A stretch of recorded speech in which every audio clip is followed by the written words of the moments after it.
Good afternoon, all participants, in the second session of PhD. After learning about methods of food preservation, let's explore knowledge for its packaging.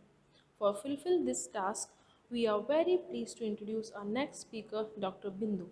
Dr. Bindu is Assistant Professor of Lady Irwin College, University of Delhi, New Delhi, in Department of Food and Technology. She has acquired her doctorate degree in food engineering and technology from Institute of Engineering and Technology. She has completed her masters in food technology, qualified ASRB NET in 2030, published more than 10 research papers. Once again, welcome you ma'am for delivering your lecture on packaging of food products. Hope you will learn it well.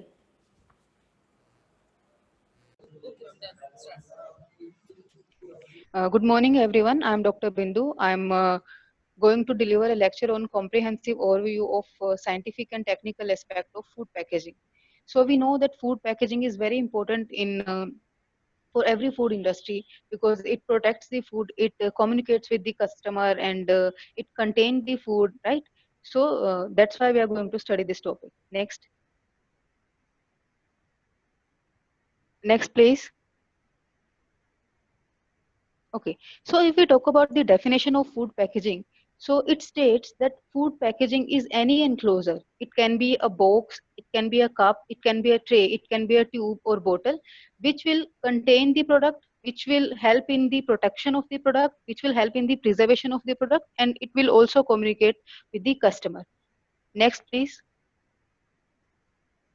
Okay, so now we will discuss about the functions of the food packaging system, right? So if we talk about the functions, there are basically two types of function. First is primary function and second is secondary function. So you can memorize the primary function by the formula. You can see PC3, where P stands for protection, C stands for containment, then second C stands for convenience, and then the third C stands for communication. So packaging performs all these functions. If we talk about the secondary function, we can trace any food package by the use of packaging. We can identify, is there any tampering done with the product or not. Next, please. Okay, so first function of food packaging is food package is protection. Food package protects us from different microbes, from different house flies. You can see over here the example of the cockroaches are there, the rodents are there. So the primary function is the protection. So it helps the food for protect it helps the food for against physical damage, against some mechanical damage also. Next, please. Okay, so next function is communication. As we know that food package communicates with the customer. How it communicates? It helps in telling the customer what is the nutritional value of the product, what is the sugar amount is there, what is the fat amount is there any allergen inside it, what are the different additives we are using in the particular product, right? And you must have seen over the package of Maggie, for example, like what are the cooking instruction for any food product, what are the cooking instruction for Maggie, right? And also you must have seen like how your package can be recycled or not. You must have seen a symbol of recycling. The packaging material shows you a symbol of, for example, the product inside the package is that vegetarian or non-vegetarian. Next, please. Okay, so next function is convenience. We can see over here in the first picture that the convenience means like accessibility to the consumer, right? So if you see any transparent packaging material and if you see some colorful juices inside that, so it will appeal you and you will try to buy it out, right? So also if we talk about convenience, so the disposal tendency of that packaging material should be very high, right? So the this packaging material, there are so many packaging materials which are easy to dispose also, right? And also this packaging material provides you about provides you the resealability. For example, you can see over here this Maggi ka pichku sauce is there. So whatever amount you want to dispense, you can dispense, and again you can reseal this container and you can reuse it after some time or whenever you require. Next function is containment. So this is also one of the basic function. Containment means the uh, the content is held by the packaging material, right? And after holding, it provides the security to the content. Next, please. Okay. So next function is traceability. Traceability means you have seen different barcodes, different QR codes over different packaging material. So you can track the manufacturing detail. You can track other different details of your product by using some barcode scanner, by using some QR scanner. Next function is tamper indication. You can see over here, for example, if your product is not intact, if your product has been tampered previously during storage or during transportation and distribution. So this ring type structure in this downside first black color image. So this ring type structure, if it is not intact, that means your product has been opened on the way. And if it is intact, that shows that your product has not been tampered by anyone and it is safe to consume. Next, please. Okay, so now comes the types of packaging. There are basically three types of packaging. First is primary packaging, second is the secondary packaging, and the next is tertiary packaging. So if we talk about the primary packaging is the packaging system where the food has the direct contact with the packaging material. Okay, so you can see in these three example, for example, I have given this liquid food also, this downside the bottle one, and I have given this green peas picture also, and I have given this solid product, that is a toffee also. So if we talk about this toffee, so if this toffee is having a direct contact with the wrapper, so that is known as primary packaging. Or you can say if the liquid contained in this bottle is having a direct contact with the food packaging or this bottle, that is known as primary packaging. Okay. So next comes secondary packaging. When we are using multiple primary packaging under one packaging system, that is known as secondary packaging system. You can see in these all images, the second step is known as secondary packaging system. So if we see the example of again this toffee. So if a wrapped toffee, if for example 50 or 60 wrapped toffee are put inside together in a pouch or in a plastic package, that is known as secondary packaging. Third one comes the tertiary packaging. This is also known as transit or distribution packaging. Why do we call it transit or distribution? Because different secondary packagings are put inside one big container, and this big container is ready for transportation to other different places. So this is the reason why do we call it transit or distribution package. So it is generally used for bulk handling, warehouse storage, and transport shipping. Next, please. Okay, so now we'll discuss about the different type of food packaging material. We are well aware of different type of packaging material. We see in our home that we use paper as a packaging material, we use plastic as a packaging material, we use metal as a packaging material, and also we use glass packaging material. For example, if we see in our kitchen, so paper and paper board, for example, you must have you are aware of butter. So butter paper is there. That is a paper based packaging material. Second comes plastic. So you must you all will be having some soft drink inside your refrigerator. So that is a example of plastic based food packaging material. And also third one is metal one. So you must have seen different types of ghee. So in previous time they used to pack in a metal container, but now they have shifted it to in plastic one. So you must have noticed some canned you can say canned soft drink, canned beer is there. So these all types of foods are they are packed in metallic container. Next comes glass. You must be having a jam bottle inside your home. So jam is generally packed in this glass container. So this is the classification also which I have given. In case of paper and paper board, this can be classified in kraft paper, sulfite paper, grease proof paper, parchment paper, and this corrugated fiber board and paper board also. So the classification of paper depends upon what treatment of paper has been given. For example, how much beating of the pulp has been done, how many chemicals and how different chemicals are used for making a paper. Okay, so if we talk about the classification of plastic, so plastic can be classified on two bases. First base is what type of monomer we are using for making a plastic, and how that plastic is going to behave when heat is acted upon it, right? Next is metal. So generally in case of metal, we use metallic cans or the laminates or metal sheets, right? So this type of packaging material can be classified. If we talk about the classification of metallic cans, so cans are classified in like 2-piece cans and 3-piece cans, right? And if we talk about the glass, so there is not like as such proper classification for glasses, but the end use classifies it in glass bottles and glass jars. Next please. Okay, so now we'll discuss each and every this packaging material in detail. So first we will talk about the paper and paperboard. As we know that paper was invented in China. Okay, so and paper is made up of wood pulp, right?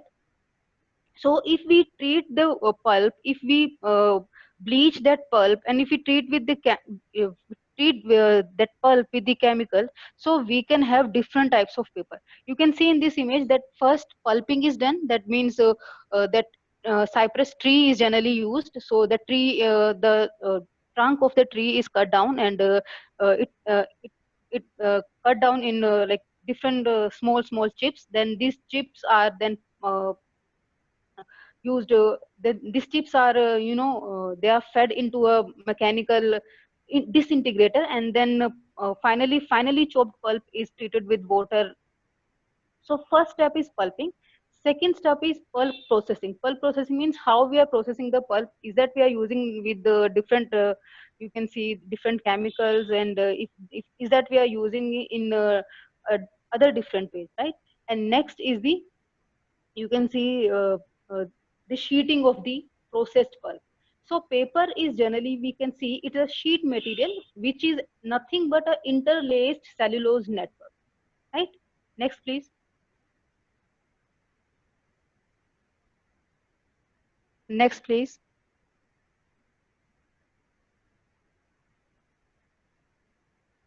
Okay, so next example is kraft paper. Kraft in German means strength. So this type of paper has immense strength. So this type of paper you generally see on some mithai shops, right? So this type of paper is generally brown in color, and this is prepared by a process of sulfiting. When we treat the pulp with sulfites, then the strength is increased, and this type of paper is known as kraft paper, and it is generally used for grocery stores, and in India we particularly say that it is used for packing in sweet meats and different fat based snacks. Next please. Okay, so next is sulfite paper, which is comparatively weak than the kraft paper. But the thing in the sulfite paper is that it is glazed for getting a good appearance, right? And we treat this when we treat the pulp with peroxide or hypochlorite, then sulfite type of paper is produced, and this is generally used as a along as a laminate along with metals or plastic. So it is used in bakery foods, it is used in biscuits and confectionery. Next, please. Okay. So next comes grease-proof paper. One of the variation of grease-proof paper is glassine paper. Okay. So if we talk about grease-proof paper, what happens is actually when we start processing our pulp. So what happens is when we beat our pulp more and more, so what happens is there occurs a gelation of the cellulose fiber. So this gives rise to, you can say, a perfect fat barrier property to this glassine paper. Okay, so next comes glassine. Glassine means it is a type of greaseproof paper with a highly smooth and glossy finish. When we work on this greaseproof paper again and again, and when we glaze it more and more, and when we highly finish it, so we get a glossy surface. That paper is known as glassine paper, and it is generally used for biscuit and cooking fat food and fast foods and baked goods, etc. Next please. Okay, next comes parchment membrane, which is basically used, which is comparatively more in use in South India. So whatever idli dosa they pack it in first parchment paper, then they pack it in some other secondary packaging. So parchment paper is produced by the acid treatment of the pulp, right? sulfuric acid is the acid used for the treatment of the cellulosic pulp. So what happens is this acid modifies the this cellulose fiber and make them more smoother and make them like more barrier to water and oil, right? The main problem with this parchment paper is that it is not heat sealable. So this problem like of not heat sealing comes in different paper products. So this problem can be overcome by the use of polythene sheet. If you want to use, for example, this glassine paper, this parchment paper or glassine paper, whatever type of paper, so what we should do, we should use that with the, you can say that polythene sheet, right? So you can see in this first image also that here also they haven't like sealed it, because there is no property of sealing in paper. If you want to seal, we should go with this polythene. So they have just tied up this thing and this parchment paper. Okay, so it is also used in packaging of bakery products with high fat content. Next please.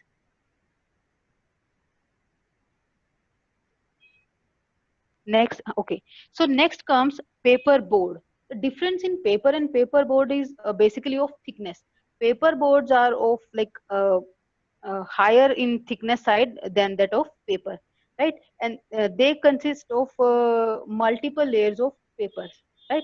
So uh, paper board can be classified in different paper boards, like white boards are there, solid boards are there, fiber boards are there, and chip boards are there. And they are generally used for shipping, for example, in boxes, in cartons and tray. So this paper board, you are well aware of. For example, you visit some KFC, you visit some, you can say Domino's or some other things, so some other outlets. So you get your French fries, your chicken, you can say chicken leg piece, or some treat box in these type of paper boards. Okay, next.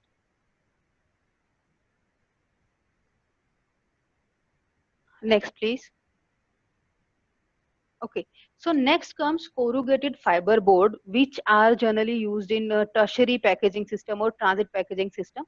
So you see over here that there is one liner, there is medium, and then adhesive. So three types of raw materials are used for making a corrugated fiber board. So first one, the top end, you can see in A, B, C, E, and F. The top end is known as liner. Okay, the top liner, and if it contains the bottom liner also, so that is known as bottom liner. Top and bottom liner, in between there is some medium, that is a zigzag shape paper or shape board, right?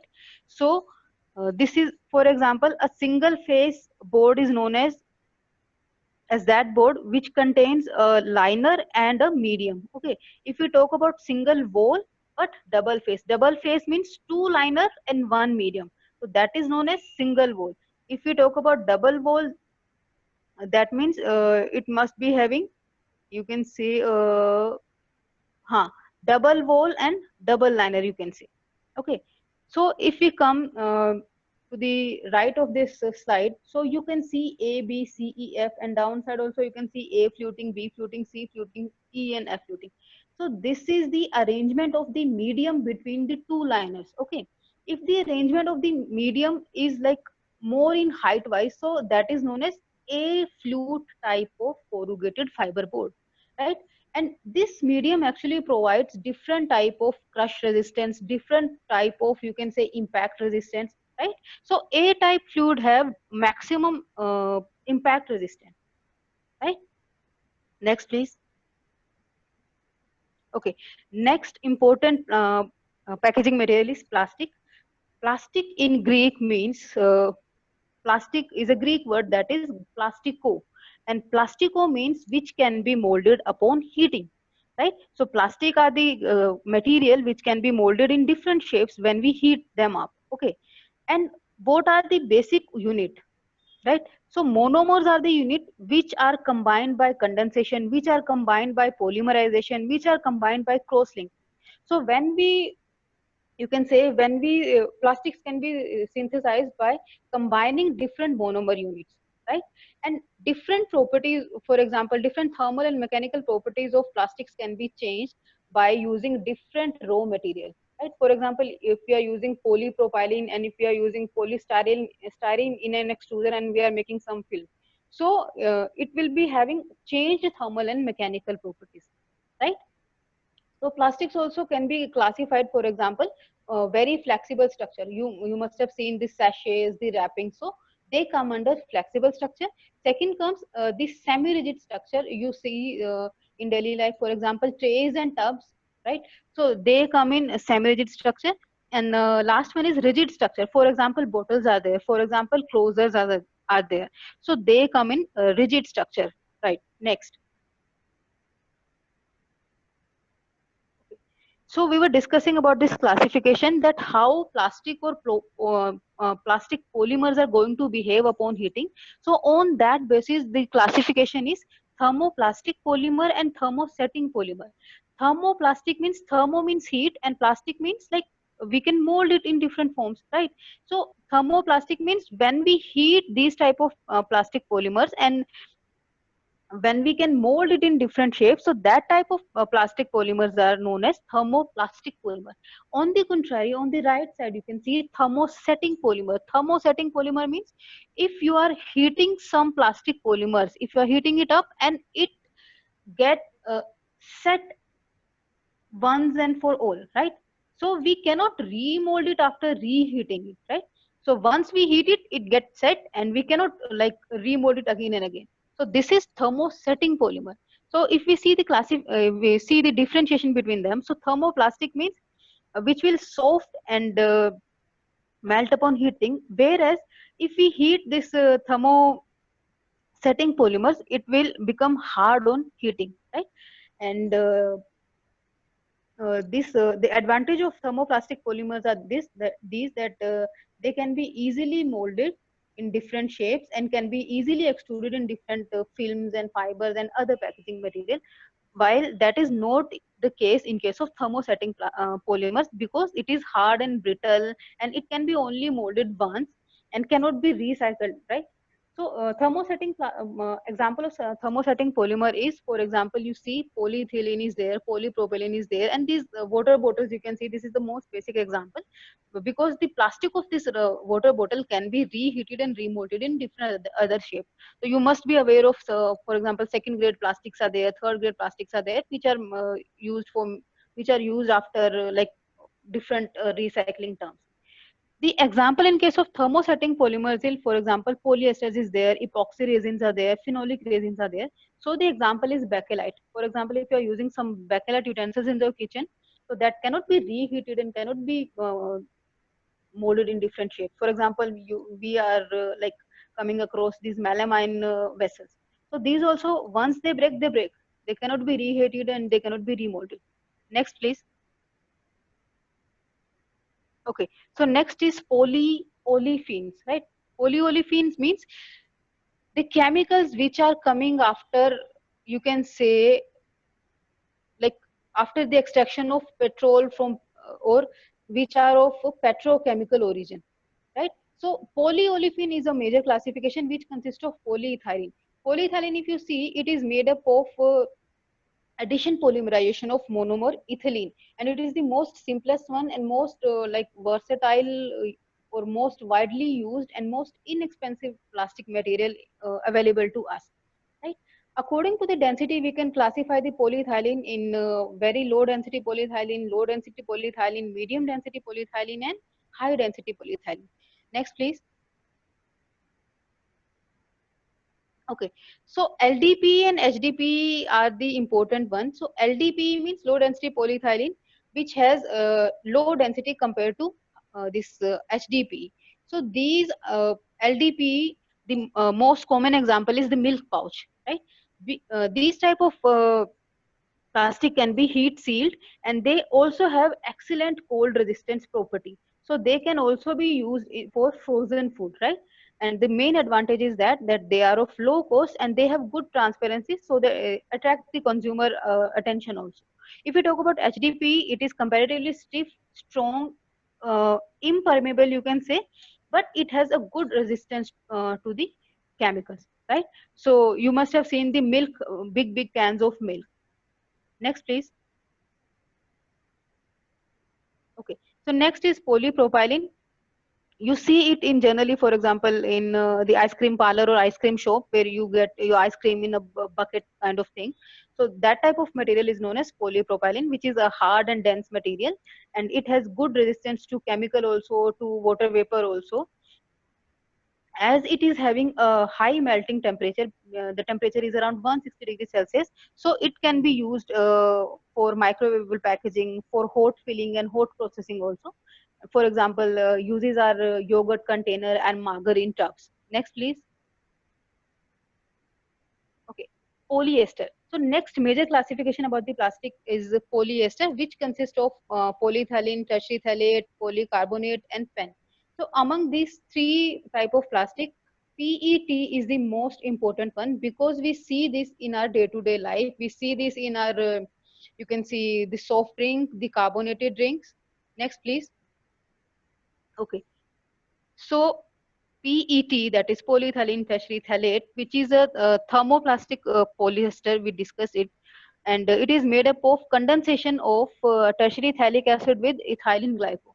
Okay, so what are the properties they have? They are generally transparent, but we can make them colorful also. For example, you can see this blue color bottle by adding some metallic oxide also, some metallic oxide to it, and it can. The main property is that it can retain the carbonation which is given to the carbonated drinks very well.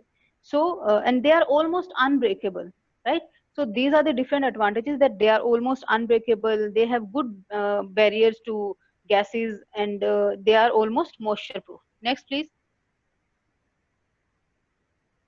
Okay, so next comes polycarbonate, which is not as such like uh, not used much as such in you can say direct processed food, but you must have seen your tiffin boxes in your homes.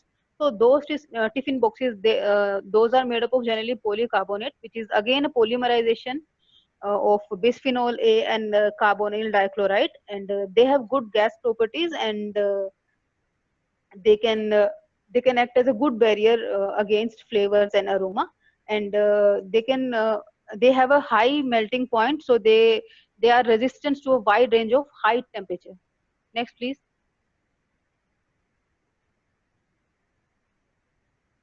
Okay, so next comes polyvinyl chloride, which is a where the monomer is vinyl chloride, and the radical polymerization is the process from which this type of plastic is formed.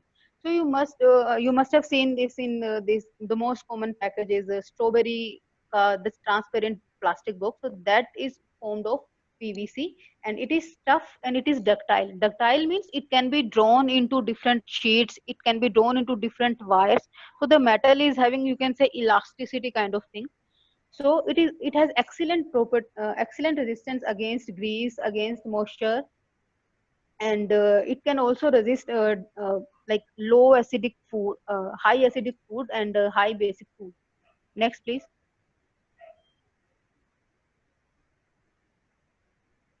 Okay, so next is PVDC, that is polyvinylene dichloride, which is addition polymer of vinylene dichloride. It is heat sealable, so it can be used in retorting process, right? So, and this is also used for packaging of high food or high fat food, or you can say it is also used for packaging of snack food, teas and coffees and other confectionery item. It is generally used for retorting process. Next, please. Okay, next comes polystyrene, that is the monomer is styrene basically, and it has low cost application. You can see these type of plastics, these are thermoformed foamic processes done, and then different types of trays, and you can vessels, and other these bowls are made, and they can be easily disposed of, and they are used for protective packaging, for egg, for different containers, and for, like, you can see the uses here also, that it can be used for making cups, for plates, for bottles, and for food trays. The main properties are that it is opaque in nature, it is rigid, but it is of lightweight in nature. Next, please. Okay.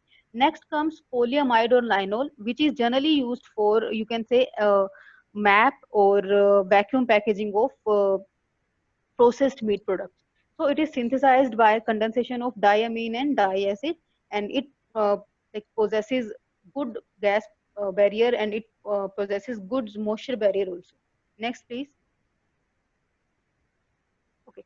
Next comes ethylene vinyl alcohol, which is formed after copolymerization of ethylene and vinyl alcohol. It has good barrier properties against oil and fat, and regionally it is also used for processed meat products, and mainly it is used for making different laminates with other type of plastics. Next, please. Okay. So now we'll discuss about how these bottles or how these containers are made. Okay. So there are basically three types of processing. First is stretch blow molding, second is extrusion blow molding, and third one is in the next slide, that is injection blow molding. So first we will discuss about the first image on the left on the top. So this first image is of Parison or preforms, right? So these Parison or these preforms are extruded, the plastics are extruded inside an extruder, and this type of preform and parison are formed, and these parisons are again then they are you know, like they are inserted inside some cavity of some mold, and then different types of bottles are prepared. So you can see this purple or yellow color image, the left side, the second image. So this is called stretch blow molding, where you are using this parison, and you are inserting this parison against a cavity, mold cavity. After inserting it, you inject it downward, and after that what happened, after you stretch it, after that air is blown, and then this parison is, you this adjust itself against the wall of the cavity, and then later on the final shape of the bottle is manufacture. Next comes extrusion blow molding. Extrusion blow molding means what? You can see this image. First, the raw material, that is plastic granules, that is transferred inside the extruder, and then what happens is, with the help of the screw, this Archimedes screw, what happens is, in this extruder vessel, high heat is given, means this is worked with the high temperature, and it forms a lump of molten plastic. So you can see the third image, right side top.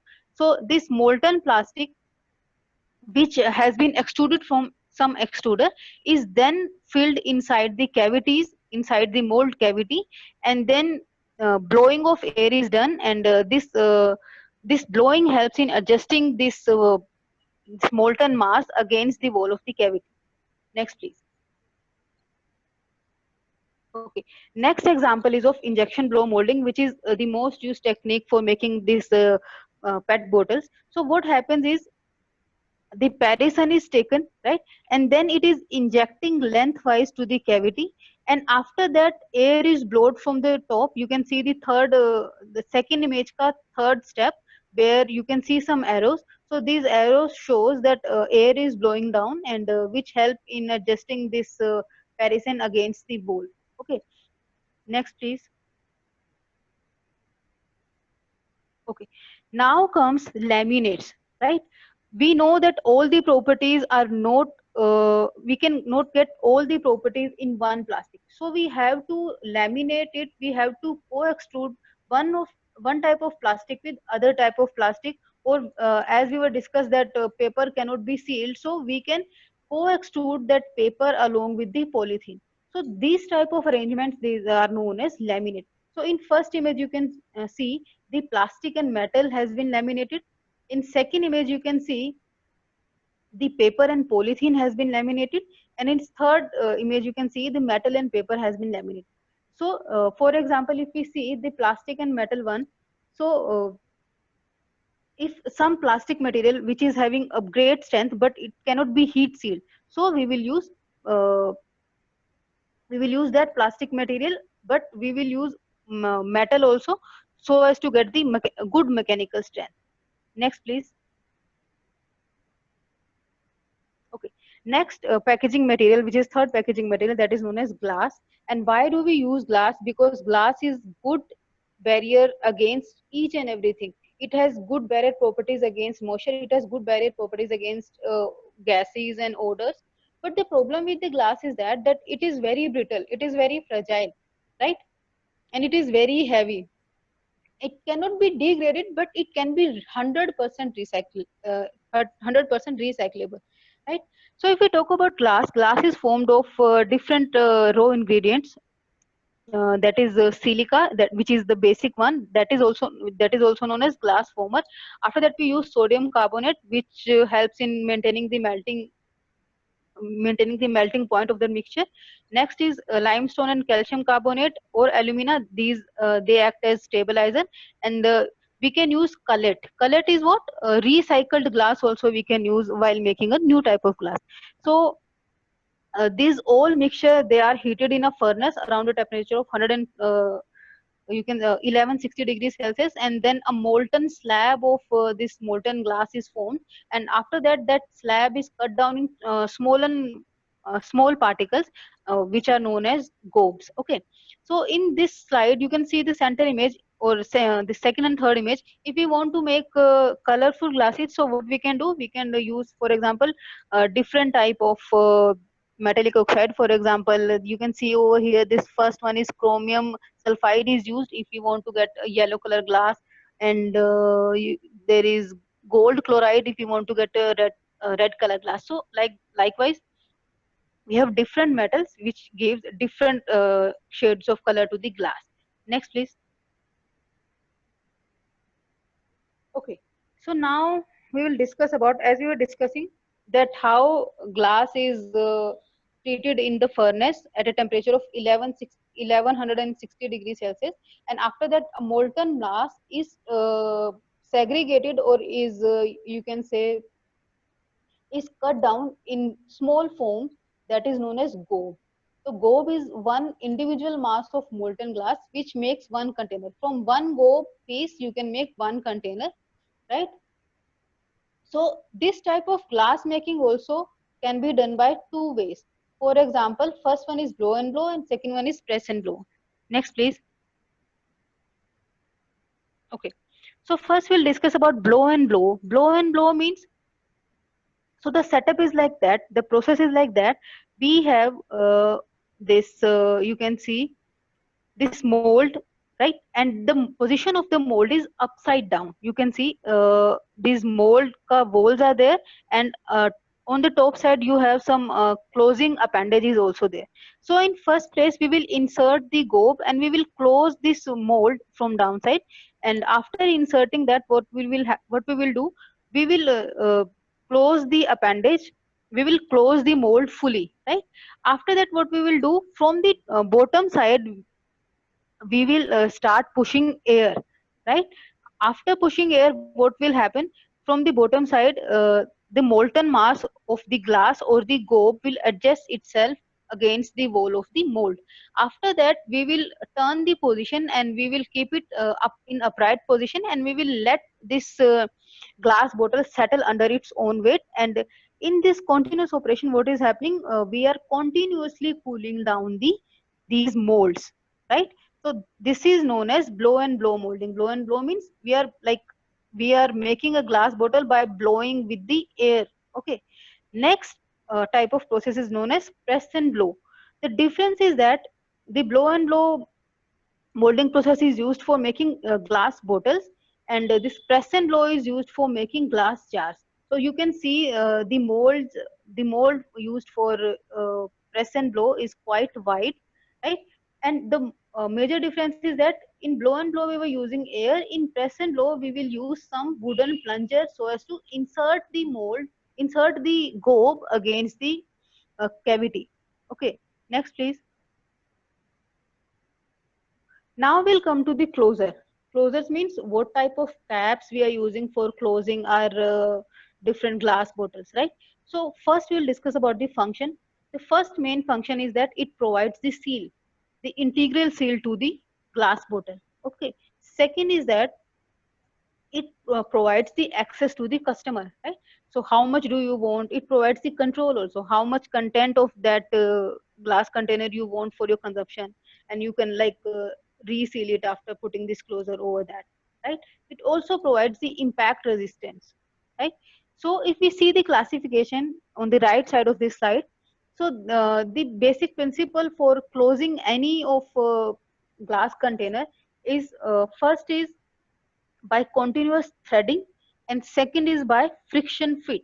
So if we talk about friction fit, so cork and crown caps are based on the principle of friction fit, whereas this screw cap or this you can see this flip spout closer, these are based on this continuous threading. So threaded screw cap you see in tomato ketchup ka closer, right? So threading is what? A continuous line over the neck of the bottle is known as threading. Such type of threading is also present inside the closer, right? So these threading, you can see these uh, like interlock each other and they provide the perfect seal. Second is lug type cap. So lug type cap you notice in this jam bottle, where you have to give like a 3-4 turn to open it and a 3-4 turn to reclose it. Okay. Third one is crown caps. You see generally in your soda bottles, right? In your soda glass bottles, some Mirinda, 10 rupees Mirinda, right? So why do we call it as crown cap? Because it consists of the shape of this cap looks like a crown of the bottle. That is why we call it as crown cap.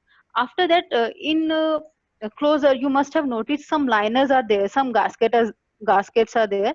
So they just help in provide perfect seal to the content.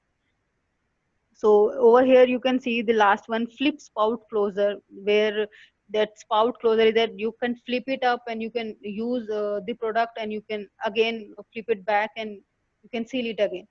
Next comes pilfer proof capping, which we were discussing in the previous slides also, I think. So pilfer proof capping, where they contains a ring. If the ring is intact, that means your content is secured. If the ring is open, that means it has been tampered. Next slide. Okay, so these are some advances in closure which these days different companies are coming up with. For example, if we talk about this can ka metallic soft ring. So once if we pull out this ring open, so we cannot reseal it, right? Either we need to consume it directly or either we need to wait for the next consumption. Okay, but that is not good in terms of quality. So companies have come up with this, that they have a like sealable over cap for this. So whatever amount you want to dispense, you dispense, and again it can be resealed. Next, please. Okay, so next packaging material is metal, right? If we talk about metal, metal is light, right? And it is the most you can say it is the most primitive used packaging material also, right? So if we see the total world level market of metal containers I'm talking about, so there are the consumption is about 410 billion units per annum, and out of this 410 billion, 320 billion is for drinking purpose can, and 75 billion is for food purpose can, right? So if we talk about metal, so what comes in our mind? There are different cans and there are different metallic films, right? So if we talk about the raw material used for can making or for film making, so basically steel is used, aluminum is used. In primitive time, we used to use tin also. Okay, what is the main advantage of using metal as a packaging material? That it can be readily recycled, as we were discussing in case of glass. Okay, so and there is no like particular losses also when we try to recycle steel or aluminum, right? So you can see over there that Coca-Cola can is there, dried tomatoes is there. So this first image is of drink cans, and second image is of food can. Okay, and third image is of metal films. This fourth image where you can see the dahi pack. So the dahi cup is made up of plastic, but the covering is made up of metal. Next, please. Okay. So now there are two types of can. First is two-piece can, and the next is three-piece can. So if we talk about two-piece can, this is a flow chart. Next, please. I'll explain that two-piece can in next slide. Okay, so two-piece cans are generally made up of two types of processes. First is DWI. DWI means drawn and wall iron, where metal is drawn and the walls are ironed so as to get a particular height. The second type of two-piece can is drawn and drawn, DRD, drawn and redrawn. We will drawn it, and then again we will redrawn it. So first we will discuss about the DWI, or drawn and ball ironed cans. So a disc is cut from a coil, and then this disc is turned into a shallow cup, is drawn, right, against a, you can say, a plunger. Then after that, again it is redrawn in into like a smaller diameter cup, and again then thinning is done, and like this process it will get a height. Okay. So after this process, what happens is, if we are using this DWI can for food purpose use, so we do beading on the surface. Beading means we will have some zigzag kind of you can say that circumferential zigzag kind of appearance we will put over this DWI can. And this type of can will be used for food cans, because they require more strength, because they need to carry out they need to like bear the weight of the uh, solid food, right? And if we talk about this, if we are using this DWI can in case of in case of liquid food, so what we will do, there is no beading required. So what we will do, we will do necking, and then we will do flanging. Necking means we will reduce the diameter of this can, and then the top side of this neck is curled outside or flanged outside. Next slide, please. Okay, so this is two-piece DRD can, drawn and drawn. Why we are calling it two-piece? Because the main body and the bottom is one piece, and the top end is second piece, right? So that is why they are called as two-piece drawn can. So how do we draw them? For example, you can see the bottom of this slide, that first from the coil we cut down the sheet, and then we draw it into a shallow cup. Then this cup is again and again draw unless or until we get a particular height with a final diameter. Next, please. Okay, so this is an example. This is the three-piece can. Three-piece can means the body is different, the bottom end is different, and the top end is different. So two end plus one body. That will form a three-piece can. Three-piece can means how it is formed. First, a blank is taken. Okay, then it is hooked upside and downside, and those hooked, then they are interlaced like this, and this portion is known as seaming, right? Next, please. Okay, so you can see in the left side you can see the flow chart, in the right side you can see the process where we cut down a body blank and we hooked it down. The blank is hooked down, and after that body is formed by forming a double seam, and after that the seam is, like you can say, seam is this transfer seam is fixed, and after that application of ends are done, application of top end and application of bottom end. This contain a very important concept of double seaming. Double seaming means, as we were discussing in previous one, that we do necking also, we do flanging also, where in flanging, over the can, over the near the neck, we form a curl or outward protrusion over the this can. Also same happens with the end of the this can. So what happens is that these two curled surface are rolled down in a hermetic seal type of, you can say, sealing. So that is known as double seaming. And these type of seals, this consists of a liner also, which provide hermetic sealing. Next, please.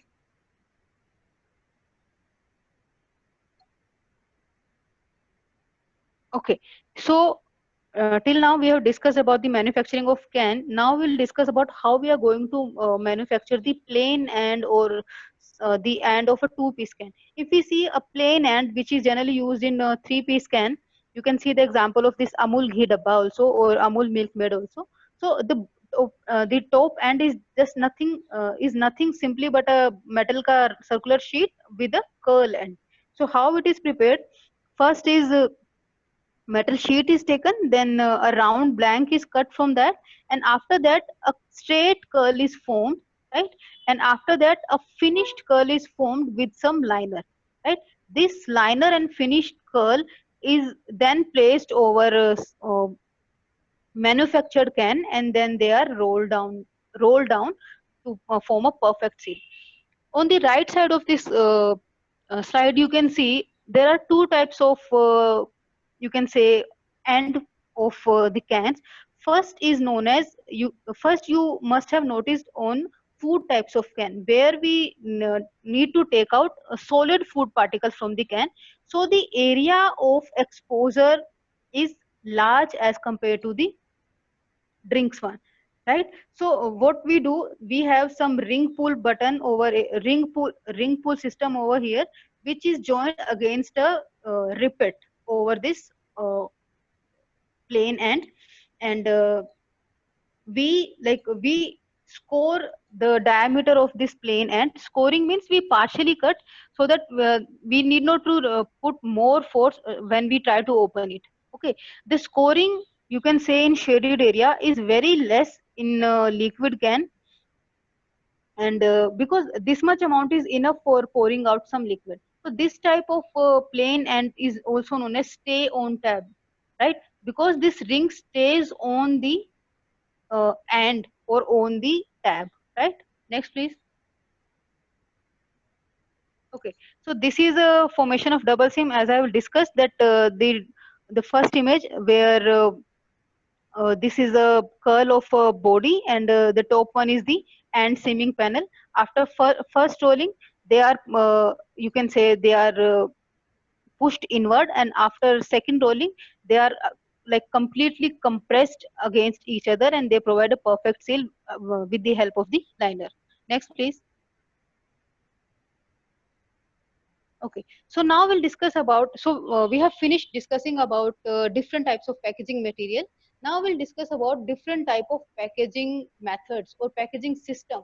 For example, you like listen these days, modified atmospheric packaging is there, vacuum packaging system is there, edible packaging system is there, retort packaging is there, aseptic packaging is there, active intelligent smart packaging is there. Okay, so now we'll discuss about them. Next, please.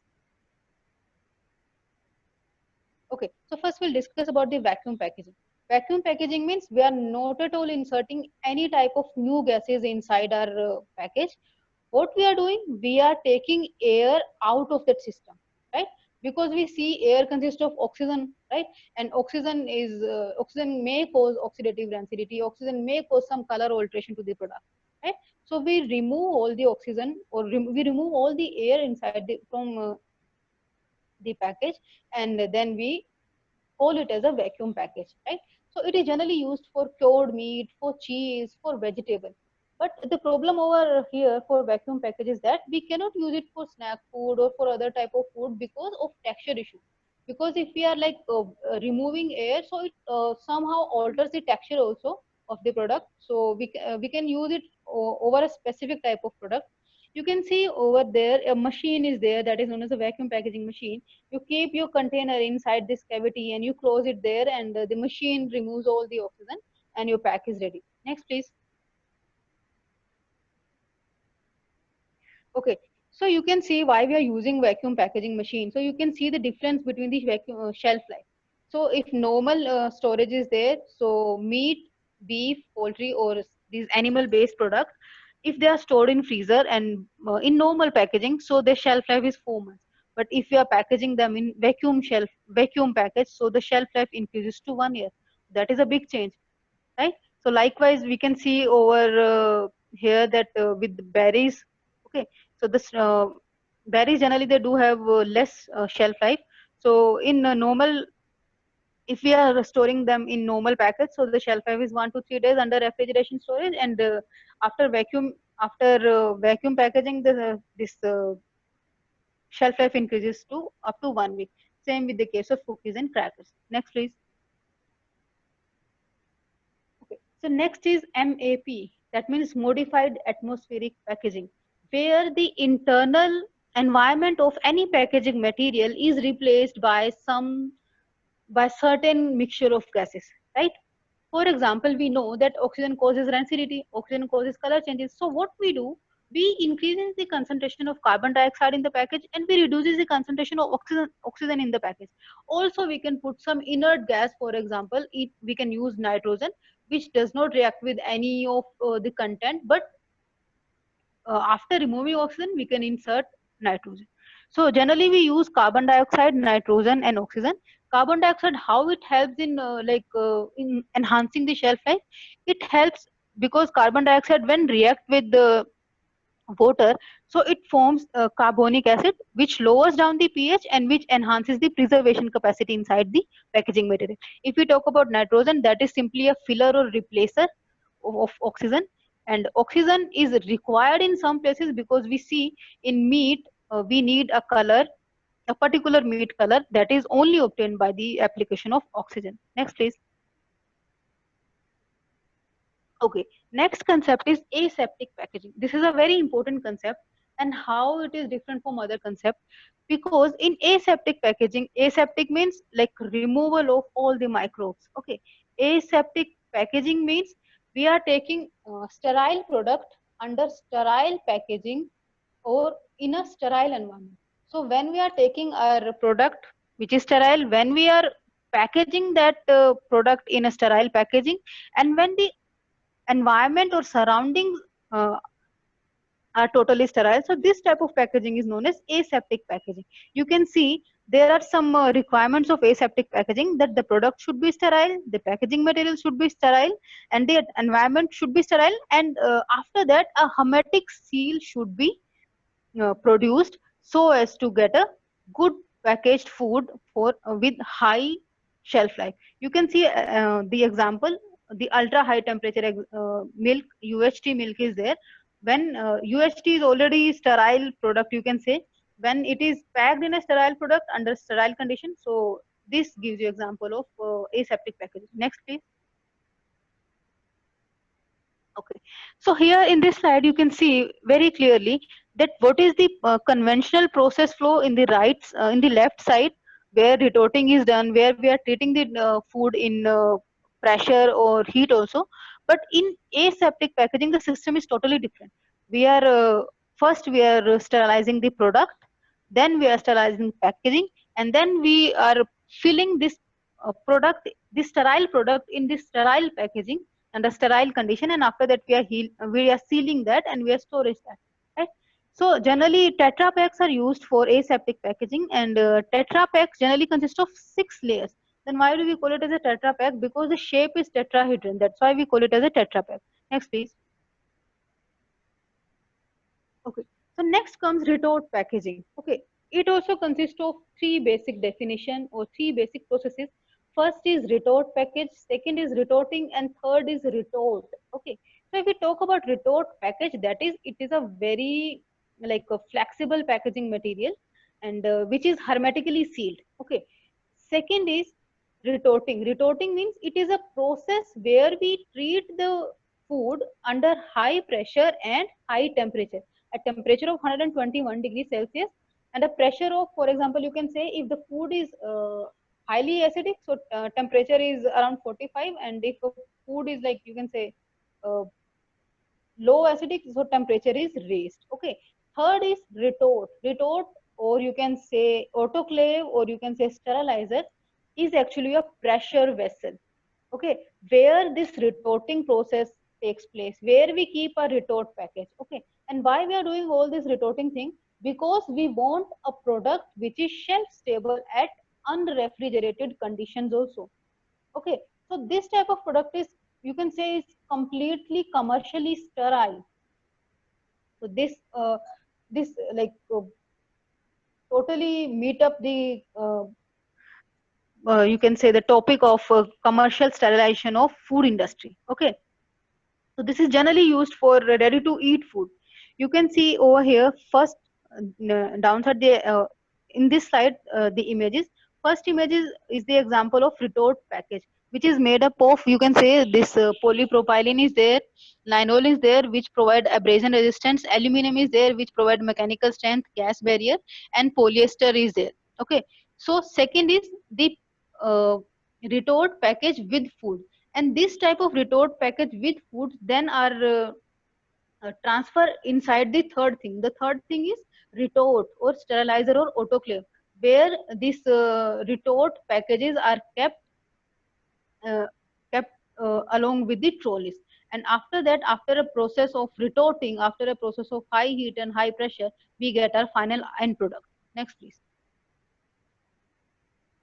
Okay, next comes active packaging. Active packaging means if we are actively putting some ingredient, or we are actively putting some ingredient which is absorbing some chemicals from the food, or which is giving some chemicals or gases to the product, so as to enhance the performance of that packaging material, so as to enhance the shelf life of that packaging material.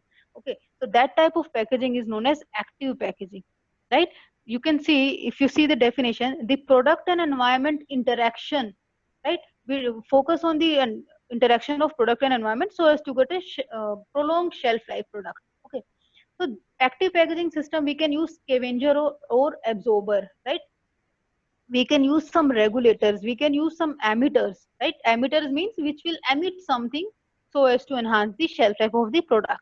Okay, for example, they can emit some gases. For example, they can scavenge or they can absorb some gases which are not good for the quality of any product. Okay, where we put these active ingredient, or in which form we put these active ingredient, these active ingredients are put in the form of sachet or in the form of strips. So generally we use sachet.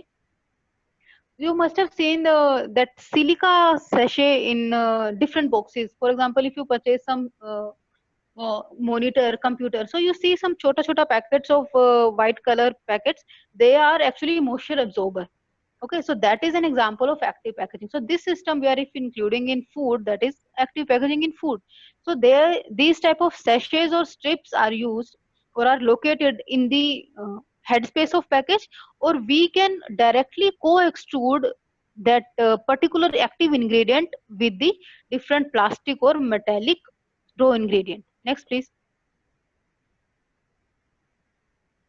Okay, so there are some examples. There are oxygen scavenger, carbon dioxide scavenger, ethylene scavenger, moisture absorbers are also there. There are n numbers of active active packaging ingredient. So first we'll discuss about oxygen scavenger. Why we are discussing about this oxygen scavenger? Because oxygen has detrimental effect on the food, because it causes acidity, because it alters the color, also it helps in growing aerobic microbes, right? So this is the reason why we want to scavenge the oxygen, right?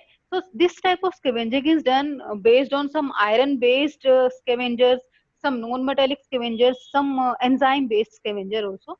So what happens is, in such system we need a initiator, right? Right, and the initiator is generally water in most of the cases, right? Because every food contains water, right? So when oxygen scavenger in sachet form, they are placed inside the a food package. So what happens is, when water reacts with them, so what happens is a reactive hydrated metallic reducing agent in form, and it scavenges oxygen, and it converts that oxygen to a stable oxide, which will not react further, which will not like participate in any chemical reaction so as to spoil the food. Okay, one thing we need to take in consideration in this type of oxygen scavenger, that we should label that thing, that it shouldn't be eaten, right? Because we cannot eat all this, we should not eat this thing, because some of the customers, if they are illiterate, if they are not aware that what type of thing is this, so we need to tell the customer, we need to commercialize this statement that it shouldn't be uh, eaten. And the thing is, this scavenging of oxygen, the level is up to 0.01%, which is far more reduction than modified atmospheric packaging case, right? And there are some non-metallic oxygen scavengers also. For example, ascorbic acids is there, ascorbate salts are there, right? And enzymes are there. Why do we talk about the non-metallic scavenger? Because in metallic scavenger type, what happens is they give a particular taint to the food or particular aroma or odor to the food, which is not required by the customer. Next, please. Next comes carbon dioxide scavenger. Why carbon dioxide is detrimental to some products? This carbon dioxide determinant to basically coffee. When we grind the coffee, so what happens? It generates a tremendous amount of carbon dioxide, and if we like keep that coffee in some packaging material or some pouch, so the pouch will burst up. So to prevent this thing, what we use carbon dioxide scavenger. So carbon dioxide scavenger is nothing but calcium hydroxide, which scavenges carbon dioxide and which converts that carbon dioxide to the calcium carbonate, right? Next, please. Okay. Next is ethylene scavenger. Ethylene, we know that a plant hormone which helps in like rapid ripening, which helps in accelerating the respiration rate. If respiration rate will increase, then senescence will increase. If senescence is like coming faster, that means ripening is coming faster. And if ripening is coming faster, then over ripening is there, and then final stage will be the spoilage. So to avoid this thing, what we use ethylene scavenger, and in that we particularly use potassium permanganate, which is immobilized or absorbed over some mineral, right? A mineral of alumina type or a silica gel type. So what happens is, we know that a KMNO4 is of purple color. So what happens is KMNO4 oxidizes ethylene to acetate and ethanol. After that, it changes the color to brown, right? So it is generally used in the form of sachet and also in the form of tubes also. If you are using this ethylene scavenger in case of, you can say, a small food package, then we should use sachet. And if you are using it in a like warehouse type of thing, so we should use big tubes. Next, please. Okay. So next, there are some novel packaging methods which are very common these days because of the environmental concern, right? So first is biodegradable or green packaging system. Why we are using that? Why we are going towards it? Because the petrochemical based things or petrochemical based plastic material, they are not good for environment. So this leads to the interest of the general customer or the overall population of world towards the biodegradable or green packaging system. Okay. Why? How do we call it as a biodegradable plastic? Because this type of plastic, uh, it undergoes under degradation, and this degradation is totally occurred by some naturally occurring microorganism, for example bacteria, fungus, and different type of algae. Next, please. Okay, so the most common and traditional example you can see of biodegradable plastic, you can easily remind of pattal. That was our old system of like mass gathering, a feast or marriage feast or some other thing. So pattal was there, which like we used to use it like very commonly. Nowadays we have shifted towards this thermocol cups and these plastic cups, which are not safe for environment. So what are the requirements of biodegradable plastic?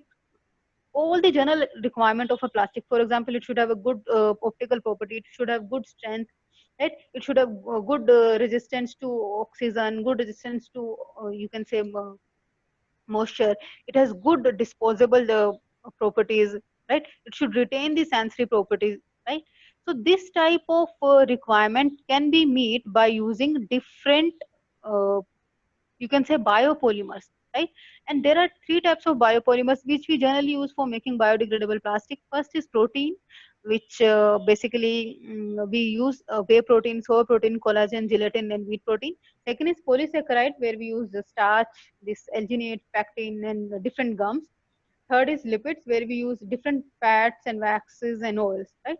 Nowadays this polylactic acid is in great demand, and it is the most used biodegradable raw material in today's world. Next, please. Okay. Next comes intelligent or smart packaging. Intelligent or smart packaging, what it does, it senses the changes during the transportation, during the storage, and during the distribution in a food package, and it tells or it communicates the internal condition of the product to the customer, right? What happens is that there are different type of intelligent packaging system. For example, there are time temperature indicators, there are ripeness or freshness indicators. So what happens is there are some, for example, chromatographic papers are there which react with the evolved gases inside it. So they help the customer to tell that whether this product is fresh or not, whether this product is ripe or not, by changing the color over the sensor or over the strip which is placed on side of the packaging material. So there are some biosensors, there are some RFID sensors also. Next, please. Okay. Also, there are, for example, self-heating and self-cooling containers. So this is an example, a very good example of intelligent packaging. So if we talk about the left hand side, self-heating canning system, which is required generally in case of tea, coffee, and soaps. So what happens is we keep quicklime or calcium oxide. So what happens is when this calcium oxide reacts with the water, so a exothermic reaction takes place, and this exothermic reaction generates heat, and which helps in the, you can say, uh, accelerate the temperature of the food, or which helps in heating of the content of the container. On the right side of this slide, you can see IC can, which is a self cooling container, and this type of can, they can reduce the temperature up to 16 degrees Celsius. So what happens is it contains of two section, the bottom section and the top section. Bottom section consists of this desiccant under vacuum, and the top section consists of uh, the gel coated evaporator. So what happens when a twist is given to this can, and then when this twist happens, so what happens, this the system works and the evaporation happens, and this evaporation leads to cooling, so the temperature of the can automatically comes down. Next, please. Okay. In this slide, you can see different example of biosensor or intelligent packaging sensor. For example, in the first place, you can see there is a freshness indicator. If the color on the sensor is green, that means it's a fresh. And if the color changes to yellow, that means it is a warning to you that you shouldn't consume this food. Second, left hand side में down image where I have mentioned fruit ripening thing. So what happens is we know that when a fruit ripes, so it releases ethylene. So this ethylene is sensed by the sensor over the packaging material, and with the color changes, it will tell the condition of the if of the cut fruits or whatever fruit is packed inside that. So it will tell the condition that whether it is raw, whether it is ripe, whether it is ready to consume now, whether it is overripe or spoiled, right? Same is the same you can see with the with the this slide, right side mein down side ka image, where we can see the spoilage in milk, right? If milk is spoiled, right, so it definitely will create acid. So acid vapors will react with the this photochromic paper, and it will turn that to yellow. That means yellow means that indicator is you should not like consume it. And if there is no acid vapors, that milk is pure and milk is like ready to consume, so the color will be pink. Next, please. Okay. Next is edible packaging. These days, this is also a very new concept since last, you can say, 8 or 9 years. So edible packaging means an edible material which is formed in the form of film, which is you can apply on the in the form of coating over some food, and you can consume that packaging. Okay, there is no need to peel it off and no need to throw it in dustbin. You can directly consume it, right? For manufacturing of this edible packaging, we use natural polymers. For example, we use starch, we use proteins, we use lipid also. So generally, for example, you can see Dr. Loveleen Sharma has some really nice research paper based on sesame protein isolate. So people, what they are doing, they are isolating proteins from different food material. They are isolating starch or cellulose from, you can say, wheat stock, and they are making edible packaging or edible films. So in this image, you can see the downside image is you can see this is a water edible water bubble, which is a like business venture of some British based company. So it contains of edible packaging, and it contains of a readily consumable water. So this water is made up of sodium alginate reactions. Next, please. Okay, so how we can apply this edible coating or edible type of solution over the food package? Either we can immerse our food product inside the edible solution, or we can spray out this coating solution over some food, and you can see the tremendous changes, right? If you store that fruit product particularly without edible packaging, so the you can see it deteriorating very fast, and if you apply some edible coating, so you can see the intactness of that product. Also, there is one thing that we can enhance the packaging material ka property. For example, if in this edible coating solution we add some vitamin E, so it will help in enhancing the look of this edible film. If we add clove oil, so it will also provide antimicrobial properties to that. In this images in the right side, you can see the first image is there. For example, second image is there, third image is there. So these are they contain the food, and after that, after you have your food, you can also have this packaging material. So this first one is from Bakers, which is a Hyderabad based startup, you can say. So these people, they are making different edible cutleries, edible spoons, edible bowls, edible plates, right? And it was established, I think, in 2012. Next, please. Okay. So next novelty in food packaging is of nano packaging. So how nano packaging helps in enhancing the shelf life, or how we can incorporate the nanoparticles or the nano sensor so as to get maximum benefit for the packaging material. So we use some nanoparticle which we can extrudate along with some plastic, right? For example, if you are using these type of nanoparticles with some other plastic or other packaging material, we can get good barrier property to gas and water vapors. We can get good barrier property to light and fire also. Okay, with better mechanical and thermal performances and less gas absorption, right? Next, please. Okay, so over here there are some examples. So you can see that we can use nanoparticles in some sensors, in some e-nose, that is a novel concept in food processing. We can use some nanoparticle in solution, and we can use some nano test strips so as to get good uh, like good things from our packaging material. Next is we can use nano sensor to detect any gases in the food. We know that when a food spoils, it emits some gases. So those gases can be sensed by some nano sensor, and it can tell this thing to the customer by changing the color of that sensor placed on the outside of the packaging material. Also, sensors can detect the presence of E. coli contamination in any packaged food. Next, please. Okay, so here are some of the symbols which you generally see on your food package. For example, you have vegetarian, non-vegetarian, egg mark, FPO, ISI. So all these symbols, they are mandatory by FSSAI regulation. Right? For example, you can see the gluten-free symbol is there. So in today's population, so many people, they are allergic to gluten. So they go for gluten-free food. So this type of symbol you can see, and you can like take that product. So like that, we have eco mark symbol. That means that ecosystem has not been harmed by processing of that product. For example, this compostable symbol is there. That means that product can be compostable, right? And recycling symbol is there. Next, please.